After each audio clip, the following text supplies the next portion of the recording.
Hi all my viewers, आप सब कैसे हैं। मधुस फूड फन हेल्थ में आप सबका स्वागत है। आज का एपिसोड आप सबसे जानकारी बताइए कि आप में से किस किस ने कोविड का वैक्सीनेशन लगवा लिया है। दोस्तों, मैं भी बहुत बहुत टाइम के बाद इस वैक्सीनेशन के लिए गई हूँ।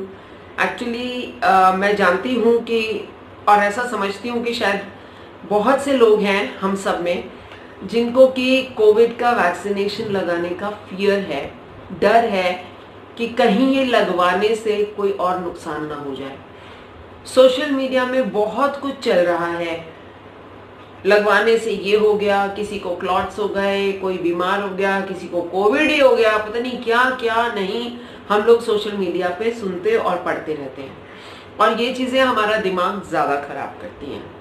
तो दोस्तों, मैं आप ही लोगों की तरह कोई अलग तो हूं नहीं, ना कोई डॉक्टर ना कोई कुछ, बट हाँ, क्योंकि मेरा ये एक चैनल है जहां मेरे साथ आप सब लोग जुड़े हुए हैं, तो मुझे ऐसा लगता है कि अगर एक एक्सपीरियंस मेरे पास है तो मैं आप लोगों से शेयर करूं, क्योंकि मैं भी जब वैक्सीनेशन के लिए जा रही थी, लास्ट वीक हम लोगों ने लगवाया है, तो मैं भी बहुत ज़्यादा इसके बारे में फियरफुल थी और बहुत जगह से जानकारी प्राप्त करने की कोशिश कर रही थी।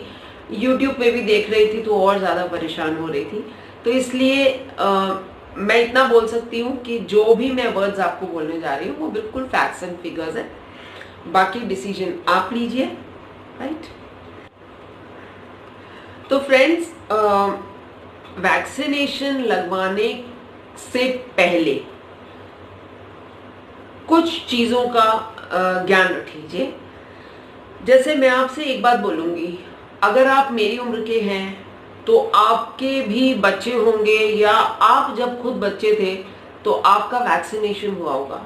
एक पूरा शेड्यूल होता है ना बच्चों के लिए वैक्सीनेशन का, जिसमें पोलियो ड्रॉप से लेके डीपीटी और चिकन पॉक्स के वैक्सीनेशन और मीजल्स के और भगवान जाने क्या क्या लगता है, एक पूरा एक चार्ट होता है, इम्यूनाइजेशन चार्ट। तो हमने वो लगवाए हैं ना अपने बच्चों को। और अगर आपने एक्सपीरियंस किया होगा, आपके भी बच्चे होंगे छोटे जब, तो आपने देखा होगा उनको भी कुछ वैक्सीनेशंस देने के टाइम पे बहुत ज़्यादा पेन भी होता है। टांगे मेरे बच्चों की सूज जाती थी, डीपीटी का इंजेक्शन लगता था तो टांग बिल्कुल सूज जाया करती थी, और साथ में बुखार, काफ़ी दिन तक उनको बुखार रहता था 2-3 दिन के लिए। तो क्या हम लोगों ने वो वैक्सीनेशन नहीं लगवाए थे दोस्तों? लगवाए थे ना। क्यों? क्योंकि वो उनके प्रोटेक्शन के लिए था। और अब जो ये कोविड जिससे हम लोग जूझ रहे हैं, ये तो जानलेवा है यार।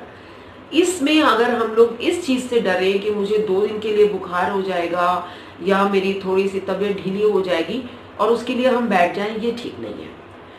वैक्सीनेशन लेने से पहले मैंने, मेरे एक जानकार हैं जो कि इसी फील्ड में है, मैंने उनसे सिर्फ इतना पूछा था कि हाँ, क्या प्रिकॉशंस लेनी है और क्या क्या मेडिसिन मुझे घर में संभाल के रखनी है। तो दे टोल्ड मी कि अगर आपको कोई एलर्जीज हैं तो आप एक एंटी एलर्जिक रख लो घर में। कई बार सपोजिंग आपको स्किन की प्रॉब्लम्स है या कुछ है, तो कई बार स्किन पे कुछ रैशेस हो जाते हैं या कुछ, तो एक एंटी एलर्जिक टैबलेट आप रख लीजिए। और अगर ऐसा कोई सिम्टम्स लगे कि स्किन पे कोई एलर्जी हो रही है तो वो आप ले सकते हैं। दूसरा, बुखार, कि अगर बुखार चढ़ता है तो नॉर्मल पैरासीटामोल टैबलेट्स जो हैं, हमने डोलो ली थी तो वो डोलो रख लीजिए।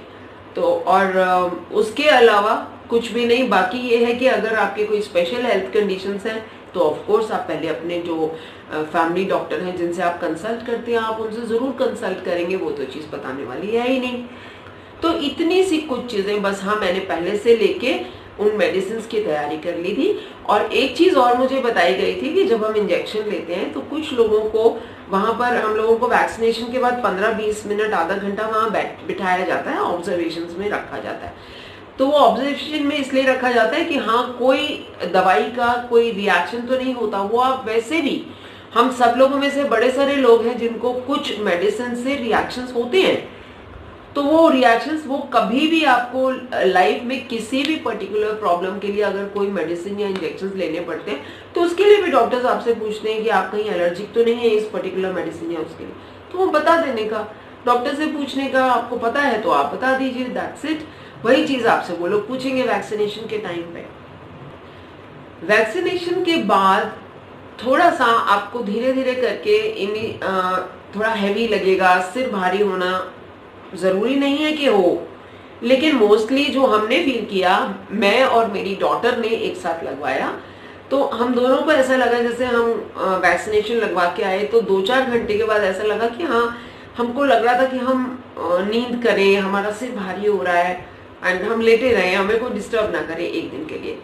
तो जो लोग भी वर्किंग हैं या इवन घर में भी हाउस वाइफ्स हैं या घर के कामों में लगी रहती हैं, तो प्लीज जिस दिन आप वैक्सीनेशन के लिए जा रहे हैं उस दिन आप प्रोविजन कर लीजिए। सपोजिंग आप मॉर्निंग में जा रहे हैं तो आप अपना लंच डिनर वगैरह की तैयारी आप पहले से ही कर लीजिए, अगर आपके घर में कोई और हेल्पिंग हैंड नहीं है तो, सो दैट आप कम से कम एक दिन अपने को फुल रेस्ट दे सकें।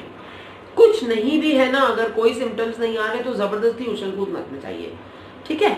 एक दिन का रेस्ट लीजिए, कंपलसरी रेस्ट मिल रहा है, एंजॉय कीजिए उस रेस्ट को। दूसरी चीज जो मैंने नोटिस की कि जैसे हम उठ रहे थे तो उठने से कभी कभी कुछ लोगों को एकदम ब्लैकआउट होता है, ब्लैकआउट मतलब चक्कर आ गया, तो क्योंकि मेडिसिन आपके अंदर असर कर रही है, उसको असर करना है, आपको कोविड से बचना है, तो कोविड से बचने के लिए जो वैक्सीनेशन आपको दिया गया है वो जब असर करता है तो वो कहीं ना कहीं आपको थोड़ा सा ढीलापन शरीर में आ जाता है, तो हो सकता है आपको चक्कर भी आए।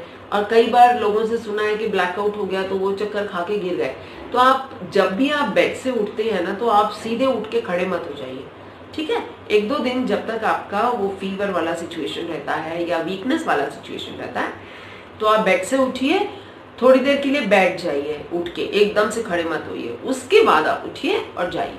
एंड कोशिश कीजिए अगर घर में कोई और आपके साथ में है तो उनको आप बता दीजिए कि हाँ मैं वॉशरूम में जा रही हूँ या मैं यहाँ, so that they should be aware कि आप कहाँ हैं, है ना? कि सपोजिंग ऐसी कोई सिचुएशन आती है कि ब्लैकआउट हो रहा है या चक्कर आ रहे हैं तो they should be around, they should know कि आप अंदर हैं, बाथरूम में है या कहीं पे ऐसी जगह है जहां आपको अटेंशन की जरूरत पड़ सकती है। जहां तक फीवर का सवाल है, जरूरी नहीं है कि फीवर आएगा ही आएगा। अब मेरी फैमिली के 4 मेंबर्स ने पिछले 15 दिन के अंदर हम लोगों ने वैक्सीनेशन करवाया है और एक फैमिली मेंबर ने तकरीबन 1 महीना पहले करवाया। तो अब 5 का मैं एक्सपीरियंस बता रही हूँ। 2 जनों को सिर्फ बाजू में थोड़ा सा दर्द हुआ जहाँ वैक्सीनेशन लगा था, वहां एक दिन अकड़न रही, 2 जनों को ऐसा रहा, और 2 जनों को बुखार चढ़ा 100 मैक्सिमम, ठीक है? मेरे को चढ़ा 99 पॉइंट कुछ था थ्रू आउट द डे, अगला एक दिन, और जो दूसरे मेरे फैमिली मेंबर उनको 101 हार्डली टच हुआ था और वो डोलो लिया तो वो खत्म हो गया। उससे पहले 100 था जस्ट फॉर 1 डे। एक दिन बुखार चला और रेस्ट किया फुल, एंड अगले दिन everybody was okay and energised. कोई उठने में ना कोई प्रॉब्लम थी ना कुछ। हाँ, कुछ लोगों से हम सुन रहे हैं कि किसी का बुखार 2 दिन चलता है, 3 दिन चलता है, 4 दिन भी चलता है। तो have the patience. Her body की अपनी एक इम्यूनिटी है, हर बॉडी की एक क्षमता है। हर इंसान हर दवाई के साथ में या हर डिजीज के साथ में एक जैसा रिएक्ट नहीं करता, तो हैव पेशेंस। हाँ, एक मैं इम्पॉर्टेंट टिप दे रही हूँ जो मैं योगा से रिलेटेड हर एक को देती हूँ।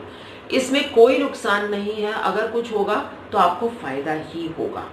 अगर आप रेगुलर योगा करते हैं तो मुझे आपको बताने की जरूरत नहीं है कि कम से कम ब्रीदिंग एक्सरसाइजेस अपनी रेगुलर करिए। जिस दिन आप वैक्सीनेशन के लिए जा रहे हैं उस दिन भी आप अपना एक योगा रिजाइम पूरा करके जाइए। अगले दिन आपकी 3-4 दिन अगर आपकी हिम्मत नहीं पड़ती है तो और एक्सरसाइजेस अगर आपको नहीं हिम्मत पड़ रही, आप बिल्कुल मत कीजिए, हैवी एक्सरसाइजेस करिएगा भी मत, लेकिन एक नॉर्मल बेड पर बैठे बैठे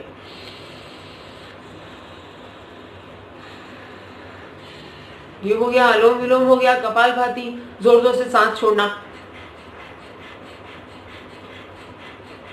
ऐसे तो कर सकते हैं ना।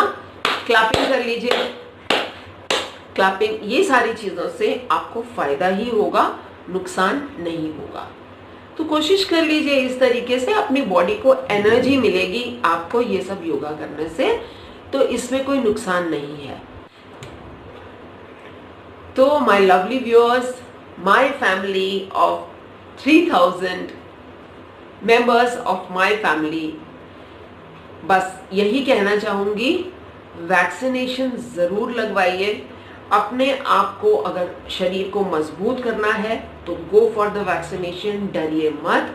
एक आध दिन अपने वर्क से ऑफ लीजिए, कोई भी, चाहे आप घर के काम में लगे रहते हैं या आप ऑफिस जाते हैं, जस्ट टेक 1 डे और 2 डेज लीव, जितना आपका शरीर, जब तक आपका इतना सक्षम हो जाता है कि आप दोबारा वर्क पे जा सकें। Take due rest. अगर आप एक्सर्ट करेंगे तो वही चीज़ आपकी लंबी खींचेगी, अगर आप एक्सर्ट नहीं करेंगे, रेस्ट करेंगे, तो जल्दी ठीक हो जाएंगे। तो टेक केयर। जल्दी से जल्दी कोविड को हराना है, हम सब ने यहाँ से भगाना है कि भाग जा तू बस यहाँ से। तो कैसे भगाना है? वैक्सीनेशन कराएंगे तब तो भागेगा। चलिए जल्दी से वैक्सीनेशन करवा के आइए और अपने अपने एक्सपीरियंसेस मेरे साथ कमेंट बॉक्स में शेयर कीजिए। I will wait for your comment. Bye, take care, have a very good time, take care of your health and your family. फिर मिलेंगे।